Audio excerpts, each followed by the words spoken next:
ایک لڑکا اپنے لیے ایک لڑکی کا رشتہ مانگنے گیا۔ لڑکی کا باپ اسے ملا، خوش آمدید کہا، اس کی طرف دیکھا اور کہا، اس سے پہلے کہ تم کچھ کہو میں تم سے کچھ کہنا چاہتا ہوں۔ مجھے صرف ایک سوال کا جواب دے دو۔ اگر تمہارا جواب صحیح ہوا تو ہاں سمجھو، وگرنہ سمجھ لو کہ مقدر میں لکھا غالب آ چکا ہے۔ لڑکا اس بات سے خوش ہوتا ہے اور کہتا ہے، انکل آپ سوال بتائیں۔ باپ نے لڑکے کی آنکھوں میں جھانکتے ہوئے سوال کیا، فجر کی اذان کب ہوتی ہے؟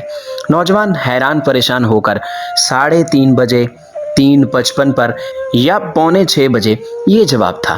لڑکی کا باپ نوجوان کی طرف دیکھ کر کہتا ہے، میری بیٹی بہت مہنگی ہے، میرا خیال ہے کہ تم اس کا حق مہر ادا نہیں کر سکتے، کیونکہ اس کا حق مہر اسلام ہے۔ اے اللہ، مسلمان لڑکیوں کو اچھے دیندار خامد دے اور مسلمان لڑکوں کو نیک بیویاں عطا فرما۔